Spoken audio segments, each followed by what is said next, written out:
Okay, let's unpack a question that feels, well, both ancient and incredibly urgent right now. Can art really change society? Hmm. Not just, entertain us or make us feel something, but actively shift opinions, challenge power, or move people to action? Yeah. Or is it, as some argue, largely just preaching to the choir, speaking loudest to those who already agree? That's precisely the complex knot we're untangling today. I mean, we intuitively believe art holds immense power, that it's more than just aesthetics. Right. But quantifying that impact, proving a direct line between, say, a painting, a song, a performance, and a measurable societal or political shift, well, that's where the deep dive begins. Absolutely.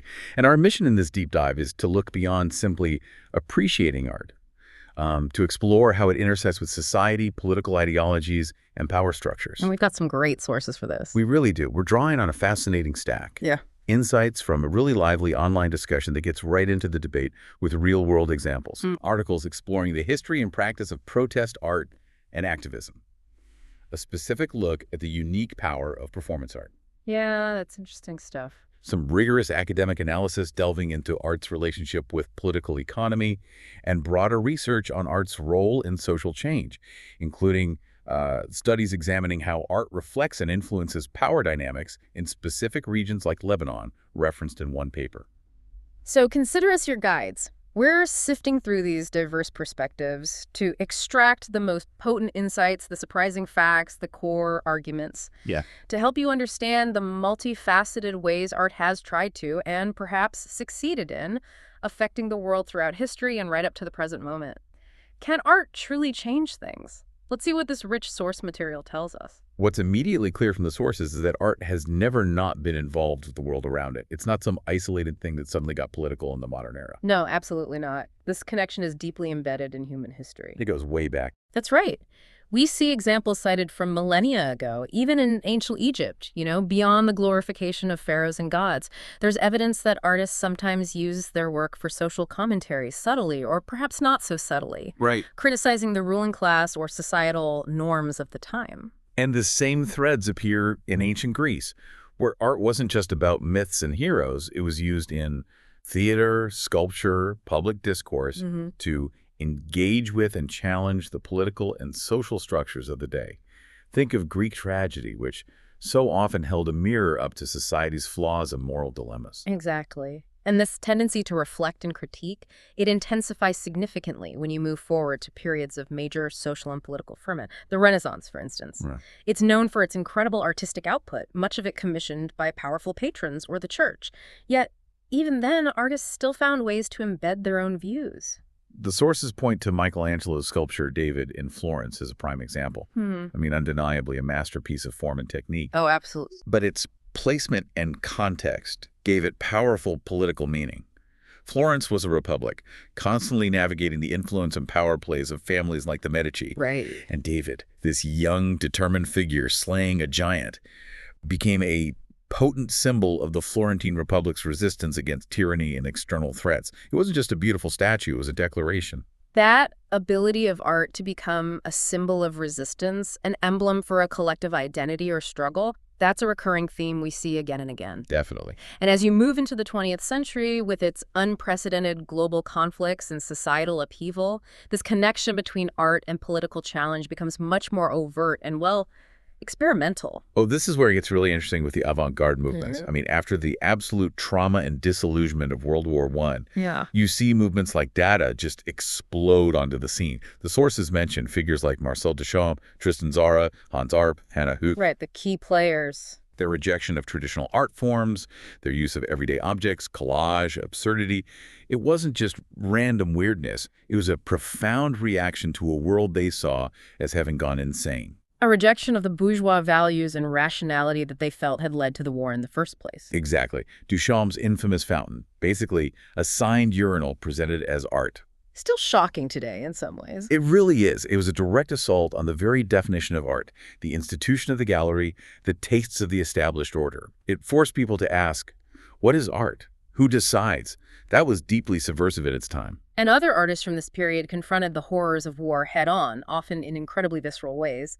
Otto Dix's series of Trenster Krieg, The War. Brutal stuff. Absolutely brutal, pulled no punches, depicting mutilated bodies, desolate landscapes, the psychological toll on soldiers. These weren't romanticized images of heroism. They were raw portrayals designed to shock viewers out of complacency. To make them confront the reality of industrialized warfare. Yeah. And even abstraction, which might seem apolitical on the surface, can carry subversive undertones.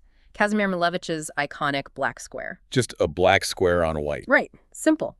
But it's discussed in the sources as this radical break, a rejection of representation itself, moving towards a pure art form. And some interpreted that as symbolizing a complete break from the old world, the possibilities of a new, perhaps revolutionary era. And this critique through art continued post-World War II, especially with the Cold War and the social turbulence of the 60s and 70s. Jasper John's flag. From the 50s, yeah. Right. It takes the most potent symbol of American identity and presents it as just an object, sometimes in monochrome or with variations. And Johns himself was famously cagey about explaining his work. Yeah, he didn't give much away. But many critics and viewers saw it as a questioning, perhaps even a critique, of American nationalism during a period of intense Cold War anxiety and, burgeoning social unrest. It forces you to look at something familiar in an unfamiliar way and reconsider its meaning. So art clearly has this consistent thread of challenging, reflecting, reacting to the world. But the sources also make it very clear that art isn't only a tool for rebels and critics. Oh, definitely not. It's also been incredibly effectively wielded by institutions and states for influence and control. Propaganda is the obvious, powerful application here. Governments throughout history have commissioned art murals, sculptures, posters, films, music to communicate their message, build national identity, Demonize enemies. mobilize populations. Yeah. Think of the classic Uncle Sam Wants You posters from World War I and II. Simple, direct, incredibly effective visual art designed for a very specific purpose, recruitment. Hard to argue with its impact. And the sources also mention governments in India using murals and paintings for public health campaigns, environmental campaigns. Right, promoting sanitation or discouraging tree cutting. Art as a tool for social engineering, you could say, even if for potentially positive goals. Mm-hmm. And the influence of art within religion is just immense. In Europe, especially during the Renaissance and Baroque periods, the Catholic Church was a massive patron. Think of the Sistine Chapel ceiling, Bernini's sculptures, the sheer scale of the cathedrals. It wasn't just for beauty, was it? It was a deliberate, strategic use of art to communicate complex theological ideas to a largely illiterate population. To inspire awe and devotion. And reinforce the authority and narratives of the church. Art was essential to influencing the public's beliefs and behaviors. So you see this dual nature of art. Yeah. A tool for challenging power and a tool for wielding it. Exactly. Both are potent forces in shaping society. Okay, now let's zero in on some iconic case studies mentioned in the sources and really grapple with this question of their concrete impact. Yeah. The one that comes up most frequently is Picasso's Guernica. Ah, yes. An undeniable masterpiece and probably the most famous anti-war painting ever created. Just visually stunning and horrifying at the same time. It was Picasso's response to the horrific bombing of the Basque town of Guernica by Nazi German and fascist Italian warplanes supporting Franco's nationalists during the Spanish Civil War in 1937. It's this massive mural filled with distorted figures screaming, women, children, dismembered soldiers, animals. Yeah. Pure chaos and suffering rendered in stark black, white, and gray. And its meaning is incredibly clear. It's a visceral, powerful statement against the brutality of war, especially the targeting of civilians, and a condemnation of fascism. It became an almost immediate international symbol of peace and anti-fascism. But here's where that online discussion we looked at gets critical, and, rightly so. One user asks, okay, it's powerful, it gets favorable reviews, it's iconic, but did it actually do anything concrete? Did it stop the bombing? Yeah. Did it change government policy? Did it affect enlistment or desertion rates? Was it just, preaching to the choir in the art world? And the sources acknowledged this fundamental debate about Guernica's impact. Was it symbolic influence or tangible political effect? Proving the latter is incredibly difficult. It really is. Yet the evidence for its impact, even if primarily cultural and symbolic, is extensive and persuasive. The sources highlight that it's mandatory viewing in art history textbooks globally. It's part of our collective understanding now. It appears on protest banners at anti-war marches around the world, a visual shorthand for the horrors of conflict. And famously, a tapestry reproduction hangs at the United Nations headquarters in New York. And that UN reproduction provides one of the most compelling anecdotes about its power, which is mentioned in our sources. The Colin Powell incident. Exactly. February 2003, lead up to the Iraq War. Yeah. U.S. Secretary of State Colin Powell is giving a presentation at the UN, making the case for military action. And the Guernica reproduction hanging near where he spoke was, quite deliberately, covered up by a blue curtain for the duration of his speech. Why bother covering up a tapestry? Because its message, a graphic depiction of the suffering caused by aerial bombing, was in direct, screaming opposition to the message Powell was delivering. The act of covering it up is a powerful testament to the painting's enduring political potency. It shows the discomfort it caused those advocating for war. Even at the highest levels of international power, the message of this artwork is recognized, and in this case, was seen as an obstacle to be hidden. So while it's true, Guernica didn't single-handedly stop the Spanish Civil War or prevent future conflicts. The sources suggest its most profound impact lies in that cultural and symbolic realm. It became a universal emblem of the anti-war movement. It inspired generations of artists and activists. Absolutely. To use their work for protest. Its influence is undeniable, even if difficult to measure in simple policy changes. It shaped consciousness and provided a visual language for dissent. The sources also touch on the complex value of Guernica, bringing in a Marxist perspective, and this helps us understand how art operates beyond just its message. Yeah, the economic angle. The painting's estimated to be worth something like $200 million today, but it has never been sold.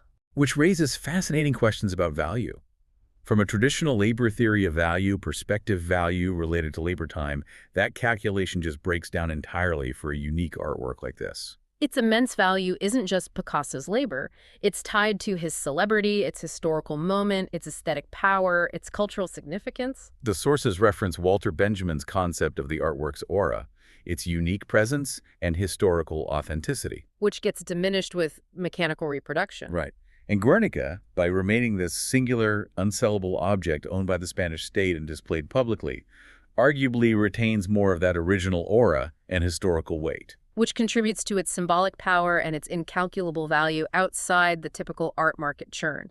It exists partly outside the pure commodity form, which maybe allows its political message to resonate more clearly. Okay, moving from the overt anti-war statement of Guernica to something perhaps more subtle but maybe equally insidious in its impact. The sources discuss paintings created during the era of colonialism and westward expansion in North America. Ah, yes, those sweeping landscapes. Beautiful, but, as highlighted by a curatorial perspective discussed in one source, many of these paintings depicted vast North American landscapes that were pointedly devoid of indigenous people. the effect being. To visually reinforce a specific politically convenient narrative that these lands were an empty frontier, a terra nullius, or nobody's land. Vast and unimproved, just waiting to be discovered and thrilled by European colonists. This effectively erased the presence of the indigenous peoples who had lived there for millennia. Minimizing any moral quandary about their displacement and the taking of their ancestral lands. And this visual erasure was incredibly powerful, especially back then when widespread literacy wasn't common.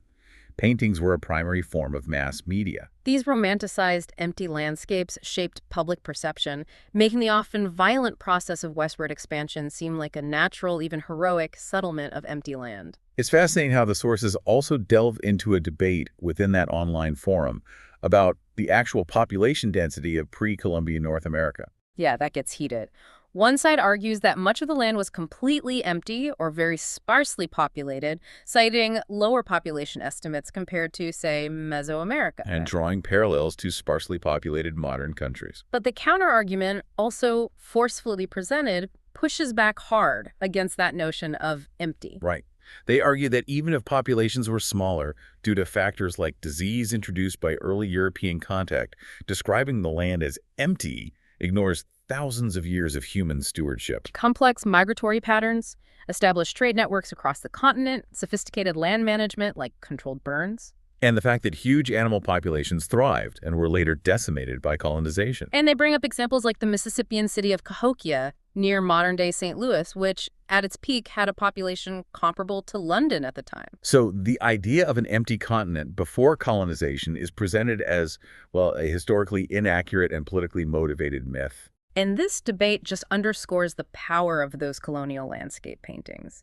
Regardless of the precise historical population figures, the visual narrative crafted by the art was one of emptiness. And that narrative wasn't just a benign aesthetic choice. It was a powerful ideological tool that justified dispossession and violence.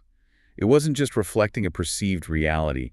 It was actively constructing one in the public imagination. Beyond traditional painting, the sources highlight other types of images and media that have had documented social impact. The photograph of Emmett Till, for instance, maybe not fine art in the conventional sense, Right.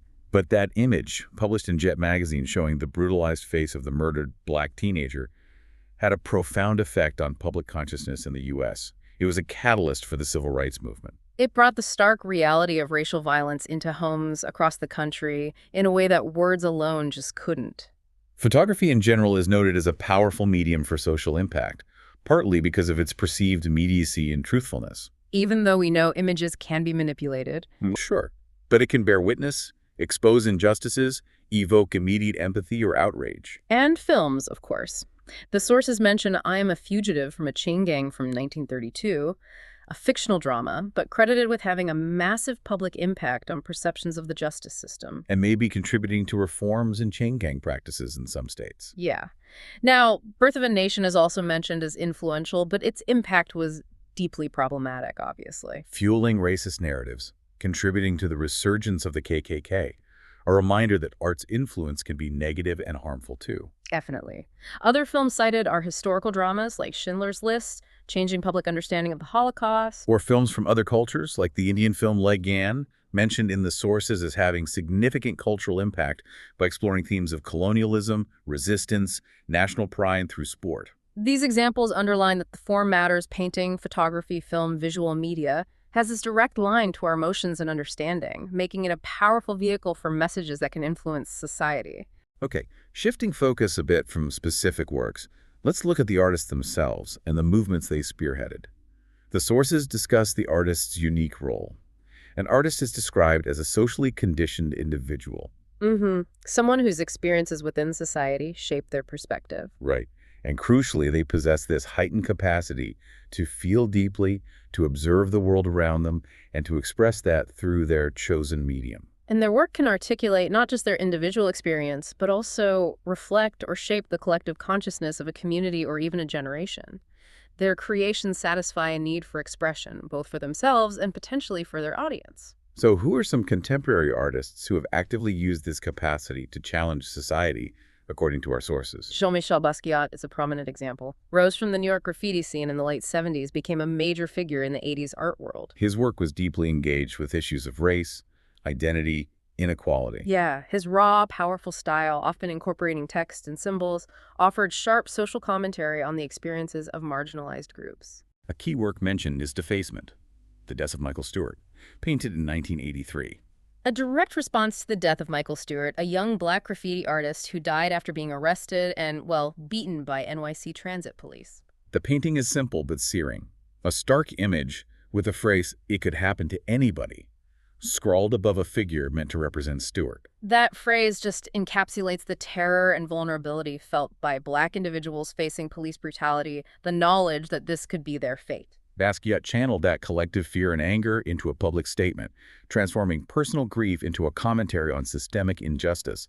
His legacy, the sources note, continues to inspire artists addressing race, inequality, social justice. Another major figure from that vibrant 1980s New York scene is Keith Haring. Also emerging from the graffiti subculture, instantly recognizable style, those bold lines and simple figures. And Haring deliberately used accessible imagery, often in large-scale public murals, to address pressing social issues of his time: the crack cocaine epidemic, the threat of nuclear war, and, crucially, the AIDS crisis. His work was often controversial, precisely because it was so direct and visible. His piece Ignorance, Fear Silence, Death, created in response to the AIDS epidemic, is a powerful example.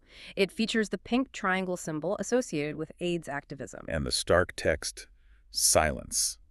It was a direct call to action. urging people to speak out against the disease and the devastating social stigma and political inaction surrounding it. Haring's career was tragically cut short when he died of AIDS himself in 1990. But his legacy is immense. His work showed how simple, bold visual art could be used for urgent public health and social messaging.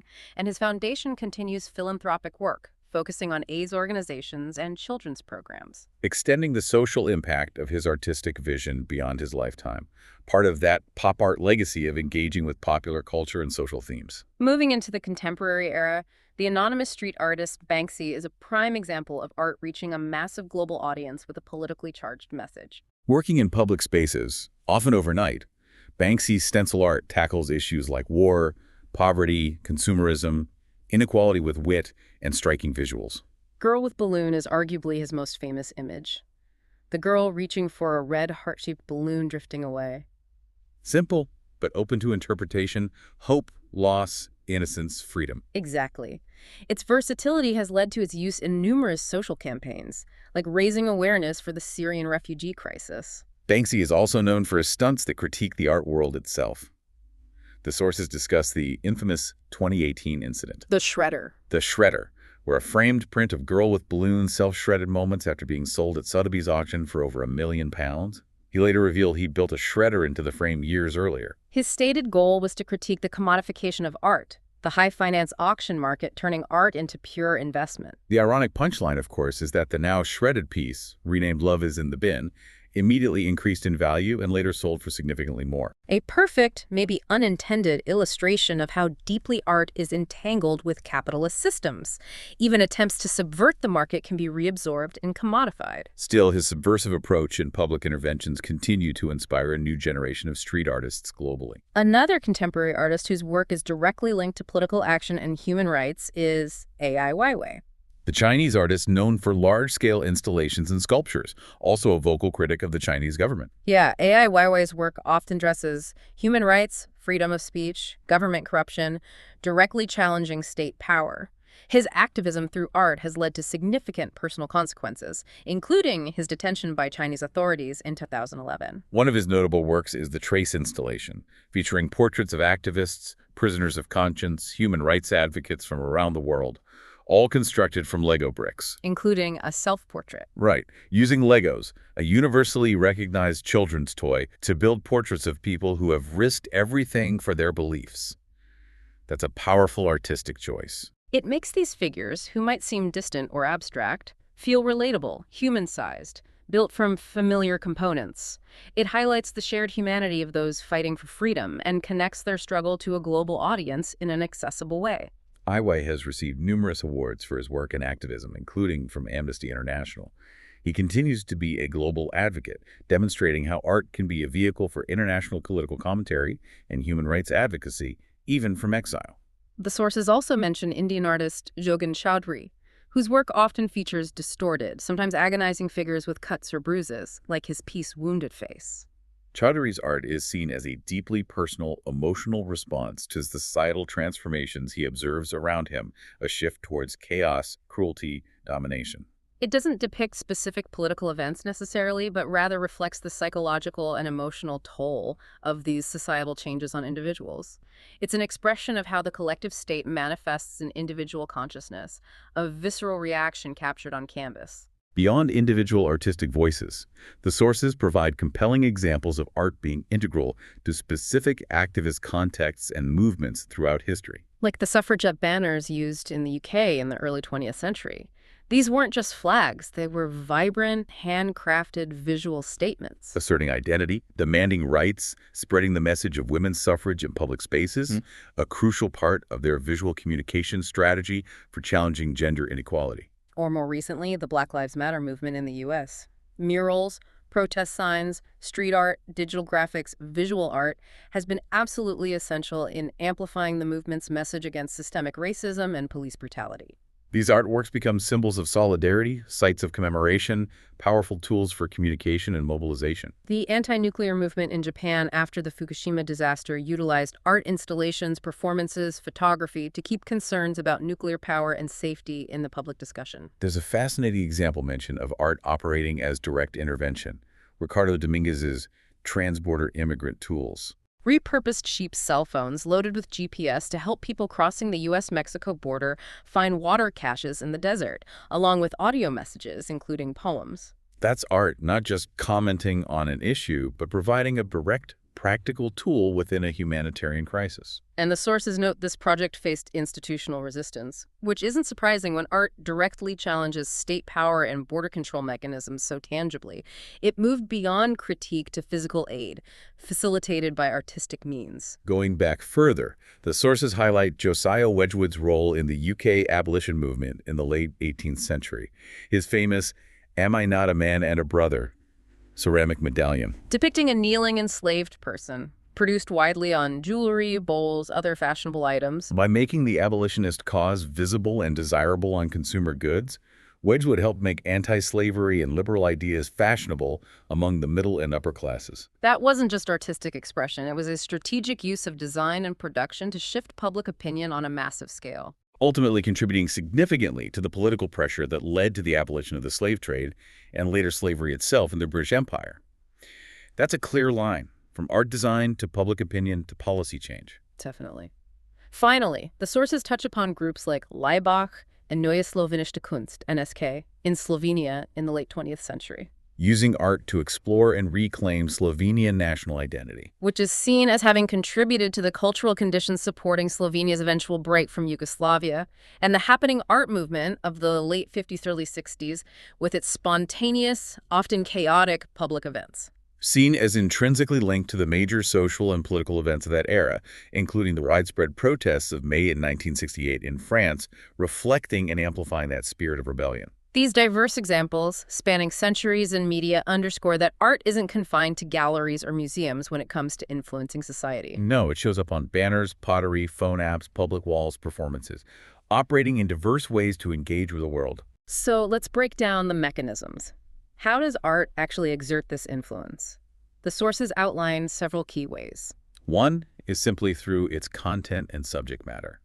Art can bring marginalized narratives to the forefront, depict social injustices or historical events from a different perspective. Directly challenging dominant power structures and prompting viewers to look critically at the world they inhabit. By choosing what to depict and how, artists can force uncomfortable conversations, which leads to the second major mechanism, art's ability to evoke emotion and foster dialogue. Yeah, art can bypass purely rational thought and hit you on a gut level. It can elicit empathy, anger, sadness, hope, connection. And those strong emotional reactions can be a powerful catalyst. They can make you care about an issue you previously ignored, confront uncomfortable truths. Spark conversations that might not otherwise happen. Art can create a shared emotional space that opens the door for dialogue and potentially inspires action in ways that, say, a dry report might not. Performance art is highlighted in the sources as being particularly potent in this regard. Because its live, ephemeral nature, often breaking the traditional boundaries between performer and audience, creates an immediate, visceral experience. It can be unpredictable, challenging, deeply personal. Forging a unique connection that can be profoundly moving and thought-provoking, disrupting expectations, and provoking intense responses in the moment. The medium and accessibility are also crucial mechanisms, especially today.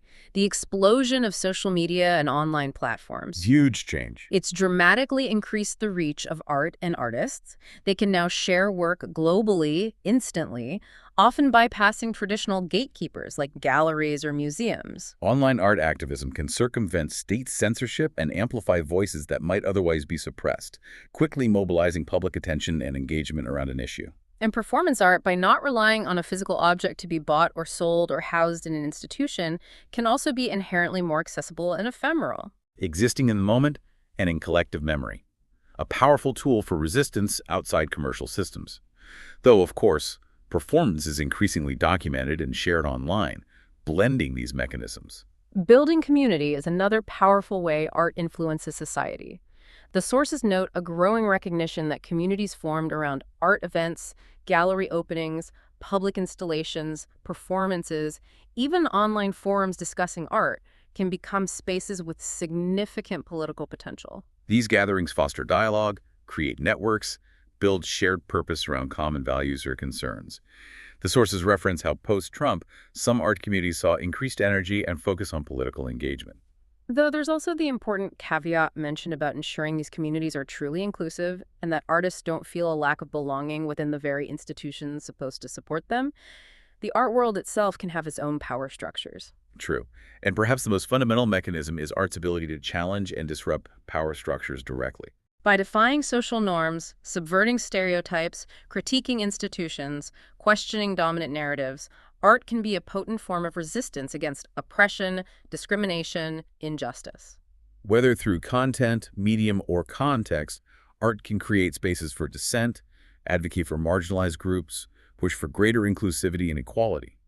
Performance art, again, noted for its potential here through its ephemeral, often site-specific nature. And beyond direct political action, art also plays a crucial role in shaping cultural dialogue over longer periods.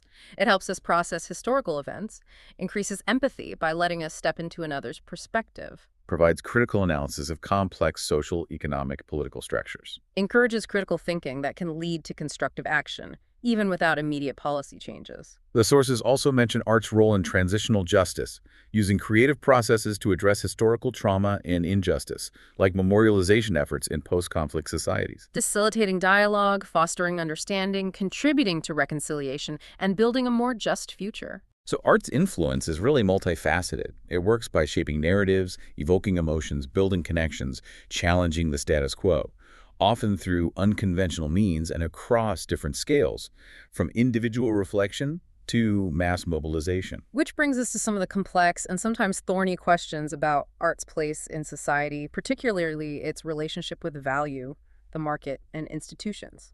Yeah, like this expansive perspective raised in the sources. Yeah. The idea that everything is art or can be seen through the lens of art design, branding, everyday objects. From this view, art isn't just in museums. It's a fundamental mode of human expression and communication, potentially even a driving force behind societal shifts or revolutions. That feels like a really broad definition. Yeah. But the counterpoint mentioned is quite telling. The fact that authoritarian regimes like North Korea banning non-propaganda art. They recognize and fear the power of art.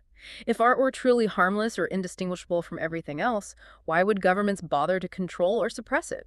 Good point. It suggests that art expressing independent thought, challenging norms, or offering critical perspectives is seen as a potential threat by those wanting to maintain control. And then there's the complex debate around art's value. You have the intrinsic value, aesthetic pleasure, emotional impact, its use value, and expressing ideas. Versus its economic value, its price in the market, its status as a commodity or investment asset. Examples like the astronomical estimated value of the Mona Lisa or the record-breaking sale of Leonardo da Vinci's Salvator Mundi highlight art operating increasingly as an investment vehicle, a store of wealth. Sometimes seemingly detached from its original artistic or historical context. And this leads into a fascinating academic discussion within the sources, drawing on Marxist analysis. Can art truly escape the capitalist mode of production? Can the labor of the artist be considered decommodified or unalienated? Existing outside the typical exploitative wage-labor relationship. The argument for artistic labor being somewhat decommodified is that the artist often works autonomously, driven by internal creative needs rather than direct control by capital.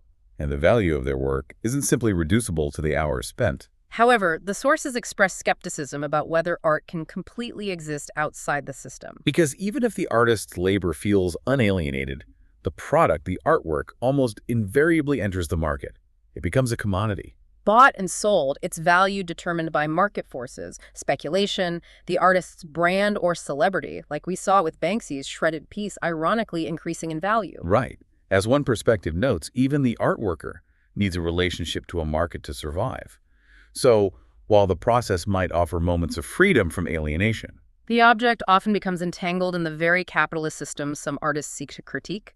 Claims of art being inherently revolutionary are viewed skeptically if it's ultimately subsumed by commodity form and celebrity. this raises another tricky question. What makes art good? Is its goodness defined by its transformative power or positive political effect? The sources call this an instrumentalist view. And this perspective is debated.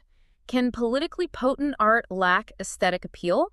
Or can beautiful, masterful art have no discernible social or political impact? Defining good art solely by its ability to create positive change is seen as problematic. It might dismiss aesthetically significant work or ignore the complex interplay between form, content, context, reception. Not to mention the economic realities of the art world. Other challenges mentioned include the persistent question of whether art primarily preaches to the choir, only reaching and resonating with people already open to its message. Limiting its ability to persuade those with opposing views. There's also the contemporary debate around statues being removed. Not strictly about whether the statue itself changed society, but an example of how public opinion and changing societal values regarding the person depicted. Can lead to the rejection and removal of an artwork from public space. The art object is directly impacted by shifting social and political landscapes. And the sources discuss the inherent challenge for artists wanting to create truly socially engaged or politically radical work within traditional art institutions, museums, major galleries. Which are often funded by wealthy donors, corporations, or governments whose interests might conflict with the artist's message.